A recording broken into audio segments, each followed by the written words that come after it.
Welcome back to GSMC's Down by Contact Sports Podcast. I am your host, Jeremy Lapidus. If you are just tuning in, we just finished going over the Eastern and Western Conference battles in the semifinals of each of those respective conferences in the NBA.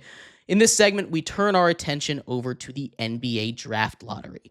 Craziness. The sky is falling down. Nico Harrison and the Dallas Mavericks have secured the number one overall pick and the rights to draft one Cooper Flagg out of Duke, a supremely talented player that can come in and immediately replace what was Luka Doncic.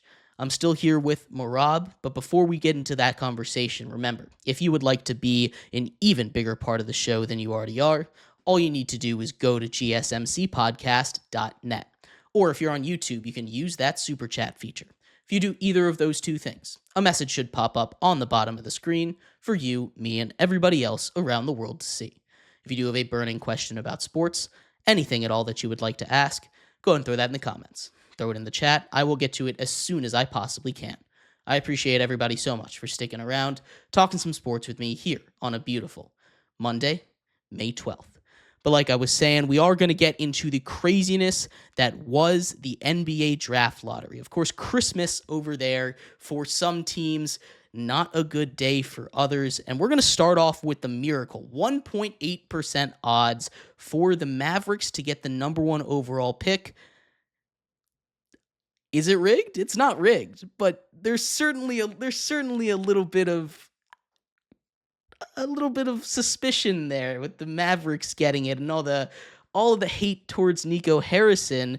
What do you make of this? The Mavericks getting Cooper Flagg. What does this mean for them? Can they turn it back around and be something special with Anthony Davis and Cooper Flagg now? Jeremy, is there any way that they don't draft Cooper Flagg? No, not a shot they don't draft Cooper Flagg. Look, I love Dylan Harper, all right? I think he's a great talent, and I think in just about any other draft class, he would go number one. But Cooper Flagg has been the prince that was promised, the next great American prospect, right? He was with the gold medal winning Olympic team from the 2024 Paris Olympics, and apparently he was cooking them. So he's already ready. He was the best player in college basketball last season. He frontlined a Duke squad that was the third best team by net rankings in the history of the NCAA tournament. This is a crazy player, and it's just more insane that after everything that Mavs fans have gone through, they get rewarded with this. Yeah, 1,000%, 100% agree with you. This is Christmas. This is Christmas if you're a Dallas Mavericks fan. This is you going through a breakup, and then your parents cook you your grandma cooks you your favorite meal. Absolutely trying to cheer you up. This is what it smells like that. It really does. And regardless of what it might be, the Mavs have landed Cooper Flagg. 99.99% sure. This is now going to be a Mavericks team. Let's just preview the lineup, because this is going to be a crazy lineup that can probably stack up with the top 5 of the Western Conference. And the Western Conference is already crazy. Kyrie at the point guard. You have whoever you want to plug in at the 2.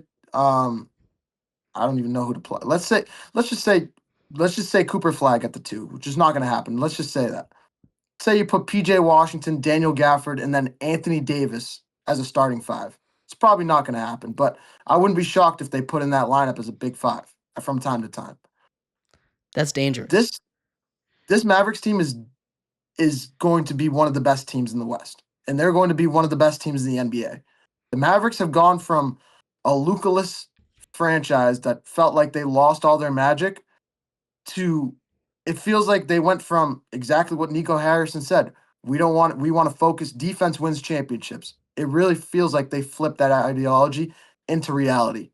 Whether that's going to work out in their favor, that's yet to be seen. But I think this Mavericks franchise has a legitimate chance to stack up with the Western Conference because of how just they hold a different X factor than probably any other team, maybe outside of the Nuggets. I can't see a team out rebounding them and being so dominant in the paint.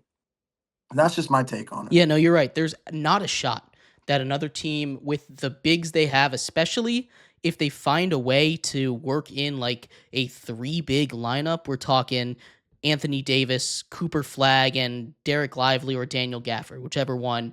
And then you get Kyrie when he's healthy, so he's going to miss most of the season. But you see the vision. This is the thing with that Luka trade, right? In a bubble, in a vacuum where it is a 1 year deal and then everything resets, it honestly wasn't the worst, right? But you have to project for the future, right? You have to project that Luka's going to have 10 more years of his prime than Anthony Davis is at this point. You've built an old team. You've just shortened your timeline after making the finals in one season.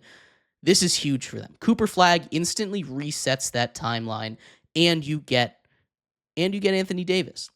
Holding on to Nico Harrison, and this move might go down as one of the craziest 180s in NBA history. It's still not going to make it a good trade, but revisionist history could make it seem that, oh, at the end of the day, he made the right decision, depending on the success Luka has over there in that LA market, or how long he's even over there in that LA market.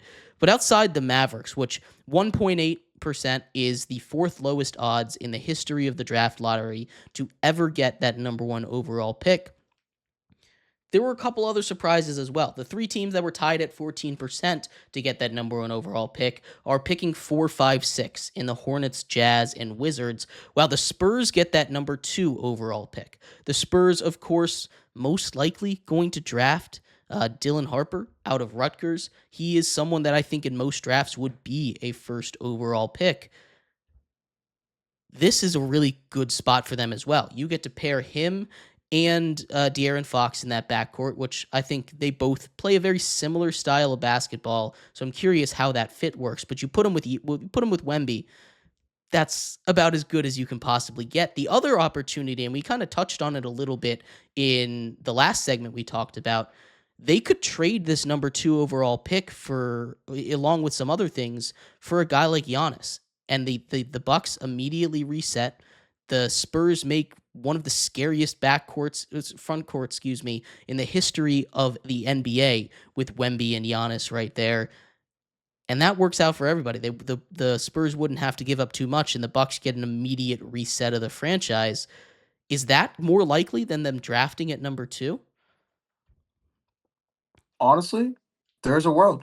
I seriously think the way if you had Giannis and Victor Wembanyama on the same team, I think if you're the GM of the Spurs, you jump at that opportunity. It not only gives Wemby a chance to take a step back and grow under a guy like Giannis, but it instantly puts Giannis back on a competitive team for a chance to compete for an NBA championship. The Western Conference is continuing to stack up. If it continues to grow the way it's looking, the way it's forecasted, we could be in a crazy Western Conference for years to come here. So I think there is a legit chance that the Spurs go after this, especially with how competitive the Western Conference is. Do you want to be 3 years down the line, you could be really good, or do you want to be immediately really good? Right. That's just how I look at it. The West is already a lot more packed than the East is, and this is not going to make it any better. At the third pick, the 76ers hold on to their draft pick, which is huge for them. Of course, it's been a nightmare season. Injuries up and down that roster, promising rookies, vets that they brought in. Paul George, they signed that massive contract. I still think he can maybe bounce back after what was the worst possible season he could have had. Joel Embiid just needs to stay healthy. Tyrese Maxey needs to stay healthy. You're going to get Jared McCain back, who looked amazing in his limited action, along with the number 3 overall pick. The Sixers are building something over there. What are the odds that they make a run at the East next season? Again, the big question with them is health, but assume health. Where do they rank in the East right now? I would probably put them somewhere around 4 or 5. I think the top 3 of the East is pretty set up with the Celtics, Cavs, Pacers, however you want to slice it with those 3. But I think they could be in the conversation with the Knicks, Pistons, Magic. You could throw the Sixers in that conversation, absolutely. And I really think that the Sixers could be really good if they can stay healthy. If they can get Joel Embiid, who was the MVP of the NBA a couple years ago, a healthy Paul George. healthy Tyrese Maxey, and absolutely the way you talked about Jared McCain is 1000%. He's going to be one of the best young talent. He's one of the best young prospects in the NBA right now, probably one of the more underrated ones. So if you can add another piece, the question is, what does this team really need? Do they need a small forward? I'm not 100% sure what this team needs. Maybe another big man. I think maybe even a power forward could be really good for this team. What do you think about it? Yeah, there's a lot of ways they could go. Obviously, they don't need a center with Embiid there. The backcourt's a little crowded, right? You get McCain back. You have Tyrese Maxey. You got a couple guys. Quentin Grimes, if he ends up re-signing there, could have a little bit of a future. I think the best move for them is either a 3 or a 4. It depends if you think Paul George is going to be able to rebound and be what you are paying him for, right? If you think Paul George is going to be able to return, play, let's say the 3, because he can kind of play both of those positions, then you draft a 4. If not, I mean, I still think you draft that forwards, either smaller power forward over there. But a lot of the key for the 76ers offseason and who they sign is going to be based on their belief in Paul George, which they're stuck with now. Nobody is going to trade for that contract. Uh, I I think they go that way. There's a lot of good prospects in this year's draft. It's a very deep class. Uh, it's a good draft to have number 3 overall. So I don't really think they can go wrong. Again, there's always the possibility they trade it, but I doubt that. They get their pick, which if they were outside the top 6, they wouldn't have, and it would go to the Thunder. And the Thunder would once again just continue to stockpile those picks. But outside of that top 3, the final spot in the top 4 went to the Hornets. Then we got the Jazz and the Wizards. The Pelicans at 7, the Nets at 8, Raptors at 9. The Houston Rockets are up in the top 10. Any of those teams in the top 10 you think got the biggest screw job, or you think benefited the most here that we haven't covered yet? I think a team that you kind of have, I think a team that if they can get healthy, if they can put the pieces, if they can get all their ducks in order, I think the Hornets could be one of the better teams in the Eastern Conference. I think Really? they could be one of those surprise teams. If they can get LaMelo Ball back, if they can, it's going to be interesting to see what they do with Miles Bridges. Do they pay him? Do they trade him? Regardless of what they do, if they can figure that out, if they can draft a good player with that number 4 pick, if they can draft probably a shooting guard or a small forward to couple with LaMelo Ball, I think they could be really good. I really think so. In terms of screw job, I think that team, I think that label probably goes to 2 teams in the Utah Jazz or the Washington Wizards. 2 teams that are just not really figuring it out offense or in general, like on both sides of the ball, in the front office. They have a lot of problems across the board, and I think that's a topic for another day. But um, yeah, I'd probably say the Wizards, honestly, Yeah. would probably be the team that I feel the worst for because they're a team that you expected to probably get one of those top 3 picks, and they miss out on that, even though they're still in the top 6 in a deep draft.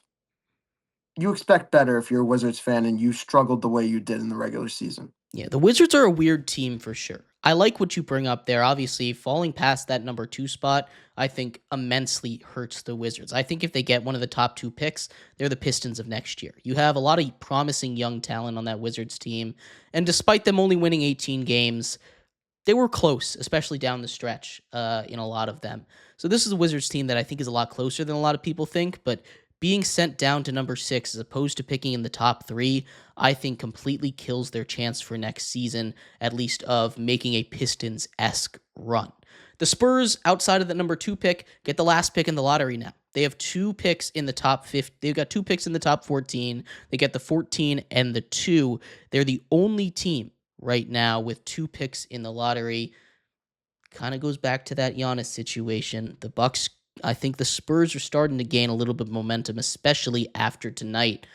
But regardless of that, the NBA draft lottery has come and gone. Thank you, Marab, for spending your night with us tonight. I really do appreciate it. Everybody, go check out the GSMC Basketball Podcast if you want more of Marab here. Does great work over there. We're going to take a quick break. Have a good night. Thank you, Dan. When we come back, Thank you, we're Dan. talking Derek Carr. You've been listening to GSMC's Down by Contact Sports Podcast.